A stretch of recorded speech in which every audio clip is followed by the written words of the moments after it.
Irmãos do Ideal Espírita, que o Senhor encontre morada em nossos corações. O indivíduo, ele sente algo estranho em seu corpo e, invariavelmente, ele vai ao médico. Aí ele passa por 4 fases distintas. Mas antes dele ir ao médico, ele sendo um bom brasileiro, ele experimentou o remédio do amigo, o remédio do vizinho, e depois de estar muito intoxicado e sofrendo muito, depois de muita teimosia, ele finalmente vai ao doutor. Chegando no doutor, o doutor faz umas perguntas para ele, aonde começa a fase número 1, o diagnóstico. Ele pergunta: o que você sente? Eu estou cansado. Eu sinto fraqueza. Eu tenho tontura. E o médico diz: então vamos fazer uns exames para saber o que você tem. Tem que se fazer exames para descobrir as causas.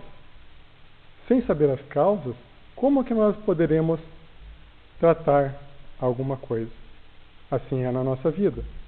Qualquer problema que nós tenhamos, nós devemos descobrir as causas. Feito isso, o doutor faz o exame de sangue e analisa, exames laboratoriais, e tendo em vista esses exames, ele lê os exames e dá o diagnóstico. Ele olha os exames e diz: bom, vendo esses exames, eu vejo aqui que o seu sangue está com alto teor de açúcar e, de acordo com os seus sintomas e com os seus exames, eu vou diagnosticá-lo com diabetes. Diabetes, doutor? Sim, diabetes. E como é isso? É simples. Nós temos um órgão no nosso corpo que se chama pâncreas. E esse órgão é responsável por produzir uma substância chamada insulina. E essa substância é responsável por controlar o nível de açúcar no nosso sangue.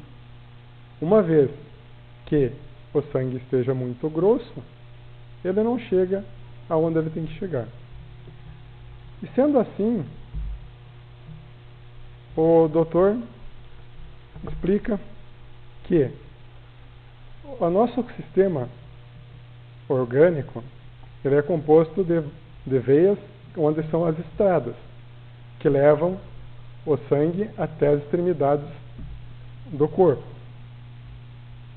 E essas veias são como autoestradas, como se fosse, por exemplo, a BR-476, que vai daqui a Curitiba, né? E para se chegar aos lugares mais longe do nosso corpo, nós temos os capilares, que nós temos que levar esse alimento para as células, onde o açúcar, ele é alimento, né?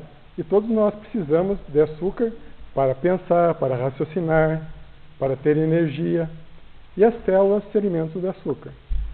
Ou seja, se não chegar o alimento, tudo que não tem alimento, que tem fome, vai chegar uma hora que vai morrer. Então, nós precisamos de alimento para as nossas células. Aproximadamente 70 trilhões de células nós temos no nosso organismo. Ninguém, em sã consciência, passa um hambúrguer na ponta dos dedos dizendo: você precisa comer. Nós não passamos um pão no nosso calcanhar.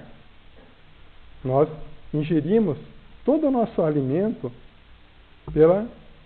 por um só orifício. Essa é a maravilha da fisiologia humana, aonde o estômago é encarregado de processá-lo e distribuir para os outros órgãos do nosso corpo. Tendo em vista isso, o diagnóstico, nós vamos chegar no prognóstico. O que seria o prognóstico? É saber se tem solução. Porque o paciente pergunta: doutor, mas eu vou morrer? Se você não tomar cuidado, não se alimentar, certamente que vai morrer. E como eu farei isso? Há alguma solução para isso? Sim, há uma solução. Aí ele chega naquela pílula mágica, onde todos querem um remédio, uma pílula mágica para a solução de todos os seus problemas. O remédio, a pílula, vai ser um atenuante dos efeitos, da causa dos problemas, e não a solução do problema. Mas qual será a solução do problema? O doutor explica novamente. A solução do problema é se conscientizar das coisas que devemos fazer. Da alimentação, do seu comportamento. Aí ficou difícil. Nós temos que ter a consciência daquilo que nós vamos fazer. Então, a solução é colocar em prática o tratamento que escutou do doutor. E há uma grande diferença entre a teoria e a prática. Por um exemplo, se nós falarmos 24 horas sobre vôlei, isso fará disso nós, jogadores profissionais de vôlei? Sim ou não? Perguntando para vocês ficarem bem despertos. Se nós escutarmos tudo sobre vôlei por 24 horas, isso fará de nós, os jogadores profissionais de vôlei? Sim ou não? Não. Se nós assistirmos tudo sobre vôlei, lermos tudo sobre vôlei, isso fará de nós jogadores de vôlei? Se nós assistirmos tudo de futebol, lermos tudo sobre futebol, isso fará de nós jogadores profissionais de futebol? Sim ou não? Isso está mais que provado em 2014, né? 7-1, né? Assim é a felicidade e a infelicidade relativas. Conscientes ou não, nós estamos a todo momento, a toda hora, criando a felicidade e a infelicidade em nossas vidas. E através do estudo do Livro dos Espíritos, vemos que o íncrico codificador não se deteve indiferente a essas magnas questões. O que é felicidade e o que é infelicidade? Sou feliz pela ausência de infelicidade ou das coisas que me causam a infelicidade. E sou infeliz pela ausência da felicidade ou das coisas que me deixam feliz. Aproximadamente, existem 6 causas que nos trazem a infelicidade. Os males físicos, os vícios que criamos desnecessariamente. Quanto mais apegado ao vício, mais difícil é o nosso desencarne. As pessoas, elas se apegam tão fortemente à existência que ele depende do vício. O nosso espírito continua a querer aquela substância ou aquele vício, mas já num corpo físico para poder assimilar. Aí a pessoa só em torno de 70%, 200%, são 400 aproximadamente. De 8 dias no marítimo, uma cabine de pela CVC, R$3.000. Ainda você pode fazer em 10 vezes. Aí eu perguntaria, quem é isso? Os obsessores? Não. Se nós não abrirmos a porta, os obsessores não entram. Por que faço essas perguntas? Faço essas perguntas porque nós adoramos colocar a culpa dos outros pelas nossas falhas de caráter. É a nossa ex-mulher? É a nossa sogra? Para alguns é a sogra. Te deixa tenso, te deixa nervoso. Me permita um pequeno elogio à sogra. Certa feita, um genro que amava a sua sogra, estava chegando a época final de ano, é muito bom de contar essas histórias final de ano, e eles queriam fazer umas férias, e ele queria viajar. Chegou para a esposa e falou: vamos viajar? Preciso ter umas férias. Vamos? Para onde vamos? Eu quero ir para Jerusalém. Mas Jerusalém, amor, um lugar chato, vamos para uma praia, vamos para uma badalação. Não, eu quero ir para Jerusalém. Quero andar aonde o mestre andou. Quero me cercar-me do céu. Ela disse: não. E ficaram uma semana brigando. Passou uma semana, eles resolveram conversar novamente. E ela chegou para ele e disse: tá bom, vamos para Jerusalém. Mas com uma condição. Temos que levar a minha mãe. Não. Levar a sua mãe? Eu quero me cercar-me do céu. Viver com ela já é um inferno. De jeito nenhum. Brigaram mais uma semana até que ele resolveu concordar. Foram para Jerusalém. Chegaram em Jerusalém, eles começaram a andar por lá e tal, calor, montanhas, muita pressão, e subiram um morro lá. A sogra tinha problema cardíaco, né? Não aguentou e faleceu. Chegando no necrotério, tinha duas opções. Deixar a sogra lá ia custar $2.500. Para trazer ela de volta, custaria $20.000. O que o senhor quer fazer? Deixar ela aqui por $2.500 ou levar ela embora por $20.000? Pode embrulhar a velha que eu vou levar embora. Mas como? Eu não te entendo. $2.500 para deixar aqui e $20.000 para levar ela? Sim. Aqui eu escutei que aqui alguém ressuscitou. Vamos continuar com ela morta.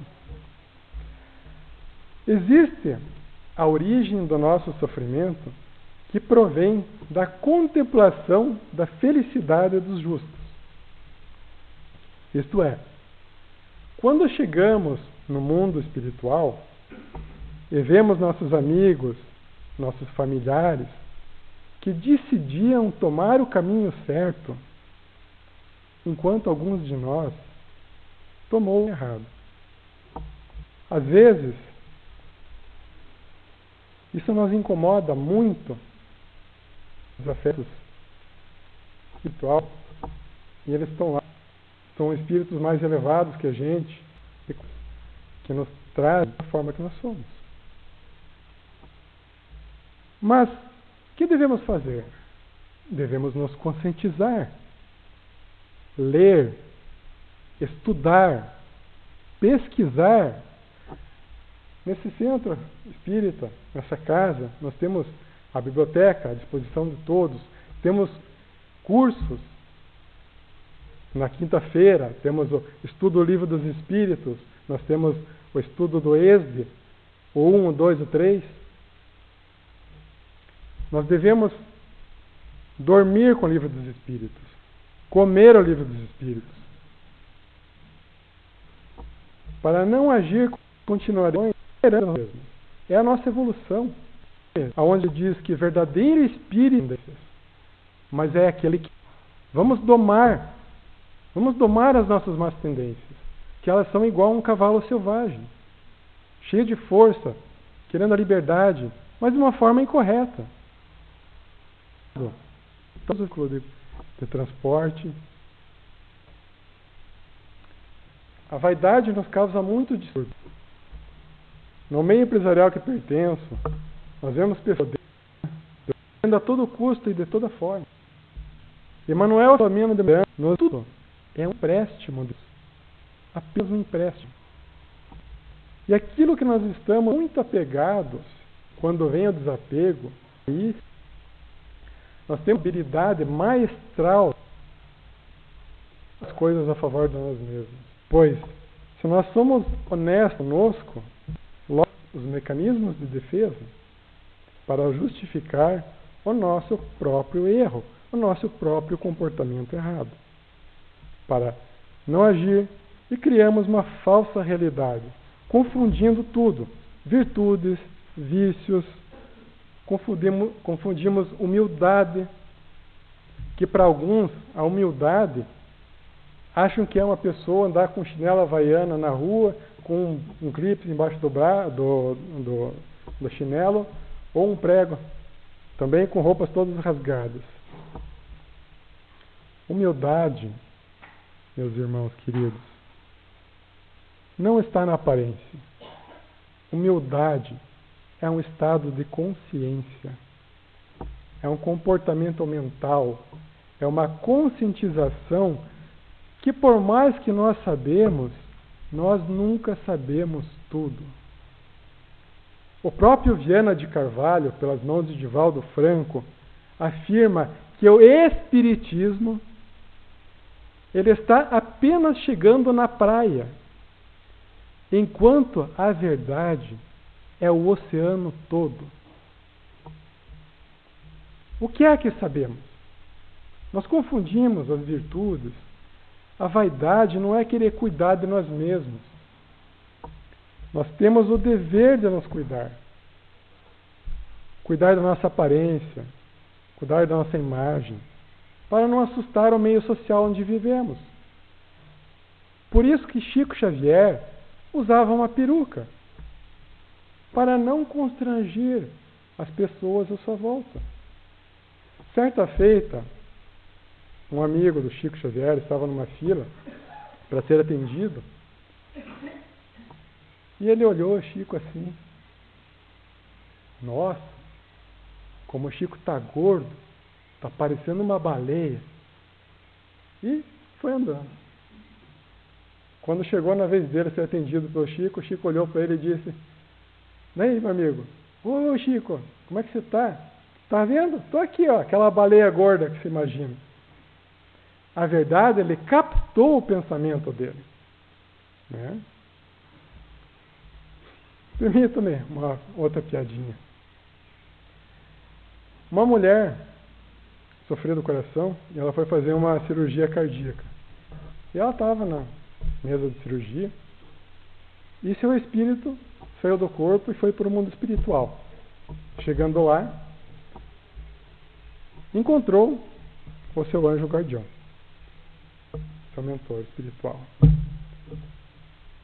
E ele falou para ela: volte para seu corpo, você viverá por muitos anos. E ela ficou toda contente e voltou para o corpo. Chegando lá, no corpo, se afinizou com o médico fez a cirurgia, teve sucesso, acordou e lembrou do encontro que ela teve com o anjo guardião. Chegou para o médico e disse: já que eu vou ver bastante tempo e estou aqui, vou. Aí ela pegou e cortou daqui, pôs ali, tirou de lá, levantou. Preciso ser mais específico ou não? Ela se transformou numa nova mulher. Ela tinha uns 55 para 60 anos e a gravidade tinha feito muito mal para ela. Ela saiu de lá nova, andando por uma rua toda linda, maravilhosa, oxigenada. Passou a atravessar a rua, um caminhão atropelou e a matou. Ela, chegando no mundo espiritual, foi procurar logo o anjo guardião. Olhou, nada de ver. De repente ele passou por ela, nem olhou para ela. Aí ela foi correndo atrás dele, pegou pela colarinha. Escuta aqui, você não falou que ia viver por muitos anos? Ela: nossa, quem é você? Nem te reconheci depois de tanta cirurgia plástica. Gente, vaidade não é isso. Vaidade é quando nós nos achamos melhor que outra pessoa. E isso nos faz sofrer. Na questão 975, a ausência da vaidade é que faz com que os espíritos justos sejam felizes. A ausência da vaidade, do ciúme, do orgulho. Daí, qual a ilação que nós tiramos disso tudo? Que quando temos, sofremos. No livro Obreiros da Vida Eterna, André Luiz está num encontro de preparação para as pessoas que trabalham em centros espíritas. Todo o livro são descrições de como que os grupos trabalham, de como que eles fazem para nos influenciar, as equipes de evangelização do plano espiritual, e como influenciar a equipe de palestrantes, equipe de oradores. Enfim, estavam reunidos lá para receber um espírito que ia se materializar na presença dos outros espíritos lá. E eles iam receber o ectoplasma de quem estava lá, né, para se materializar, para receber a vibração, a frequência daqueles espíritos que ali estavam. Segundo Emmanuel, existem tantas frequências no mundo, no universo, quanto o número de planetas. Então, é incomensurável. E esse espírito, Asclépio, se materializa. E os grupos perguntam para ele: como faremos para influenciarmos o grupo de evangelização?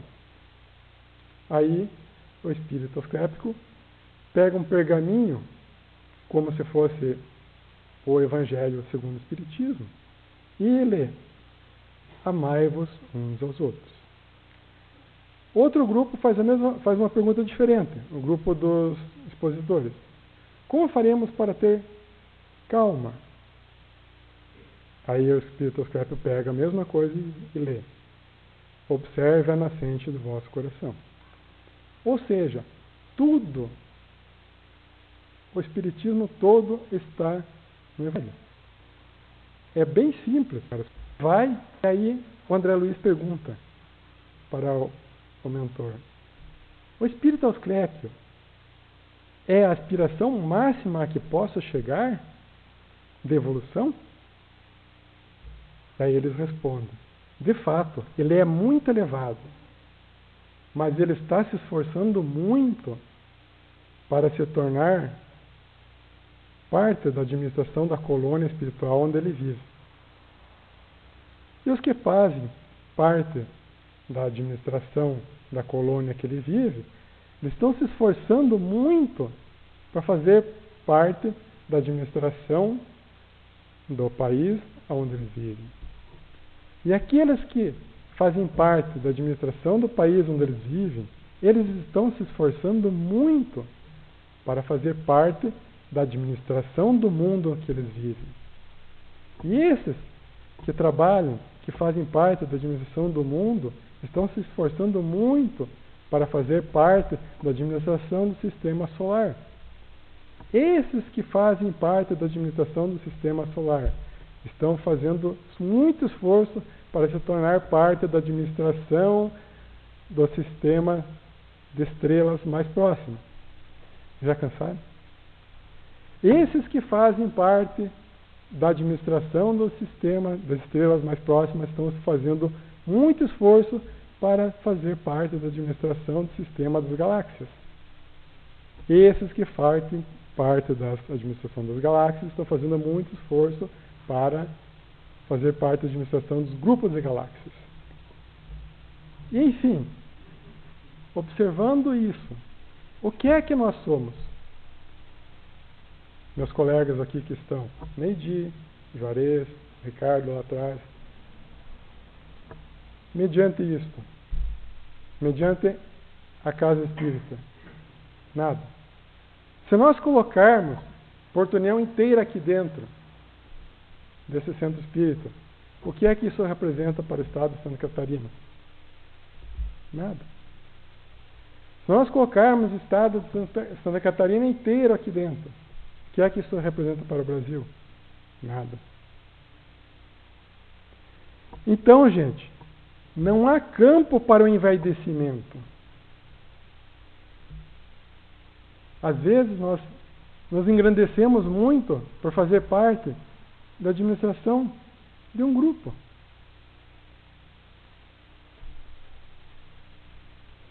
Quando há uma conscientização interna nossa, as coisas mudam totalmente. Não estamos nos menosprezando, mas apenas nos colocando na posição certa dentro da evolução.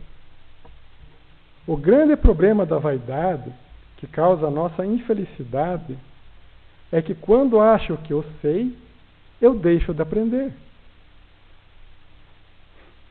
E a humildade é saber que não se sabe.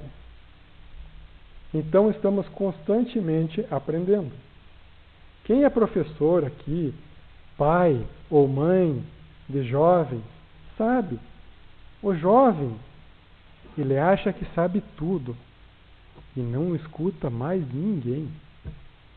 Ele perde uma grande oportunidade de aprender. E sofremos muito quando deixamos de aprender. O sofrimento é um acidente de percurso, não é uma lei obrigatória. Nós não temos de sofrer, nós temos que amar para crescer, servir para evoluir, não sofrer.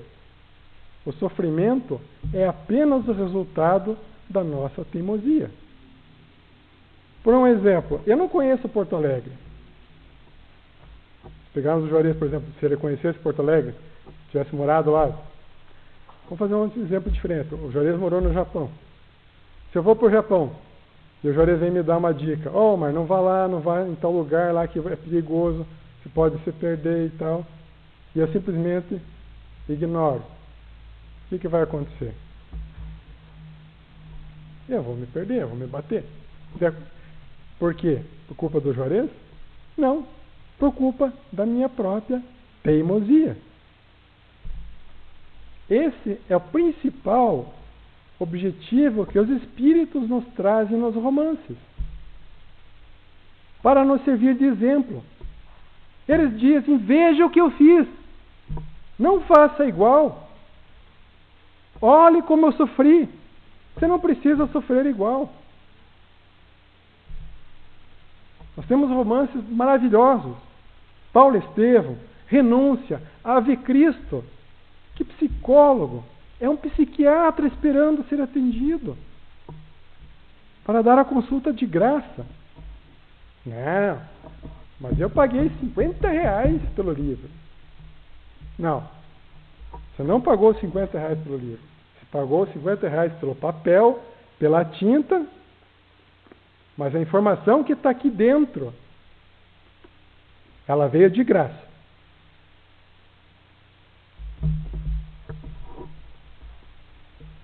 Tudo aqui no Centro Espírito é de graça. O passe é de graça. A água fluidificada é de graça. A luz é de graça. Emmanuel vem se materializar e pagar a conta de energia? Não, só temos que pagar. Então, há certas coisas que têm que ser pagas. Os expositores, é pago? Não. Nós apenas nos utilizamos das informações que os espíritos nos passam. Na leitura, lendo, estudando, aprendendo. Porque somos apenas repetidores das informações dos espíritos. Assim, Leon Denis nos fala que o Espiritismo será o que nós fizermos dele. Assim, quanto mais trabalharmos nele, melhor e felizes seremos e evoluiremos. Porque a mensagem do Espiritismo não é sofrer porque fizermos sofrer, mas sim trabalhar para engendrar a alegria, para que esta reação desta boa ação retorne a nós. Mas uma quarta fonte do nosso sofrimento, da nossa infelicidade, são as doenças, quando não temos a compreensão delas. Isso está no Evangelho segundo o Espiritismo. Se nós pegarmos desde o capítulo 1, Moisés, Jesus, né, onde ele explica a ciência, o Espiritismo veio, tal. Aí na segunda parte, a sua explicação, o seu ponto de vista, né? E conta Humberto de Campos, no seu livro Luz Acima, uma história de um rapaz que estava acamado. Ele era muito doente. E ele ajudava as pessoas dessa cama mesmo, né? Ele dava conselhos, ele dava orientações. E as pessoas, né, pela sua situação, o escutavam e seguiam seus conselhos, e eram bons conselhos. Ele estava fazendo bem estando acamado, né? Aí a mãe dele, vendo ele naquela situação, ela resolveu fazer uma prece para Deus. E pediu nessa prece com muito amor e com muita fé que ele tinha. Ele não se contente de ter gasto todo o dinheiro que ele tinha, ele gastou também todo o dinheiro que a mãe dele tinha. E fazendo isso, ele foi pegar o dinheiro do tio. E o tio ficou revoltado e chamou a polícia.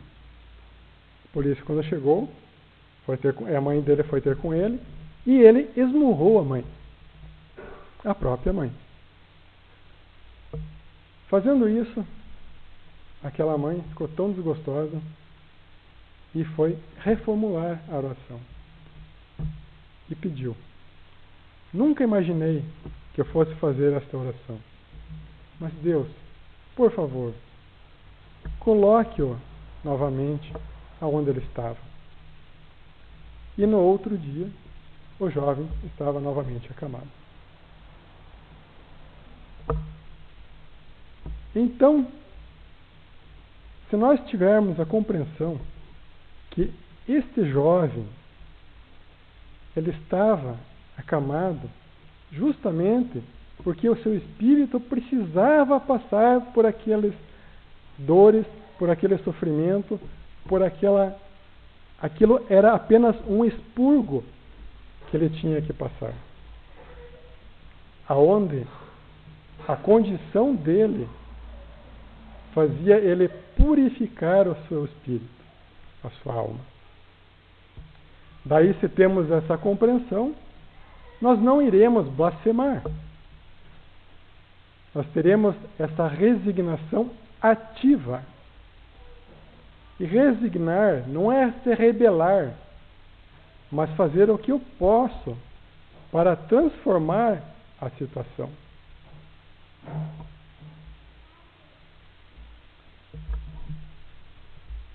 Então, meus queridos, já está dado o avanço da hora. Eu quero encerrar essa breve conversa, essa breve explanação, com um poema que os Espíritos nos passam, que nos resume praticamente toda a nossa vivência, com riquezas de informações, onde eles sucintam brevemente toda a nossa trajetória. Que é um poema de Castro Alves, psicografado por Chico Xavier, onde ele fala que ouvidemos o passado e olhemos para o futuro, onde se intitula Marchemos. Há mistérios peregrinos no mistério dos destinos, que nos mandam renascer. Da luz do Criador nascemos, múltiplas vidas vivemos, para a mesma luz volver. Buscamos na humanidade as verdades da verdade, sedentos de paz e amor. Em meio de mortos-vivos, somos míseros cativos da iniquidade e da dor. É a luta eterna e bendita, em que o espírito se agita, na trama da evolução. Oficina onde a alma presa, forja a luz, forja a grandeza de sublime perfeição. É a gota d'água caindo, no arbusto que vai subindo, pleno de seiva e verdor. O fragmento de estrume que se transforma em perfume na corola de uma flor. A flor tenra, expirando, cai ao solo fecundando o chão duro que produz, deixando um aroma leve, que passa na brisa breve, nas madrugadas de luz. É a rija, a bigorna, o malho, pelas fainas do trabalho, a enxada fazendo o pão, o escopo dos escultores, transformando a pedra em flores, em carraras de eleição. É a dor que, através dos anos, dos algozes, dos tiranos, anjos puríssimos faz, transmutando os neros rudes em arautos de virtudes, em mensageiros da paz. Tudo evolui, tudo sonha, na imortal ânsia risonha, de mais subir, mais galgar. A vida é luz, é esplendor.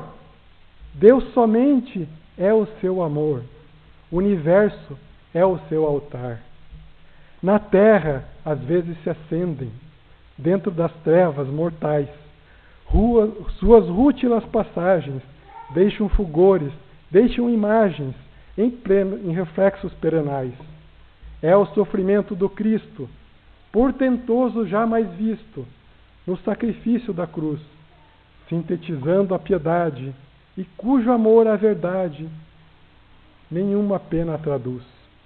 É Sócrates, é a cicuta, é César trazendo a luta, tirânico e lutador, é Celine com sua arte, ou o sabre de Bonaparte, o grande conquistador. É Anchieta dominando, a ensinar catequizando, o selvagem e infeliz. É a lição da humildade, de extremosa caridade, ó pobrezinho de Assis. Ó bendito quem ensina, quem luta, quem ilumina, quem o bem e a luz semeia, nas fainas do evoluir, terás a luta que anseia, nas sendas do progredir. Uma excelsa voz ressoa, no universo inteiro ecoa, para a frente, caminhai. O amor é a luz que se alcança. Tende fé, tende esperança, para o infinito, marchai. Muito obrigado a Deus pelo meu dom de falar e a todos vocês pela paciência de escutar.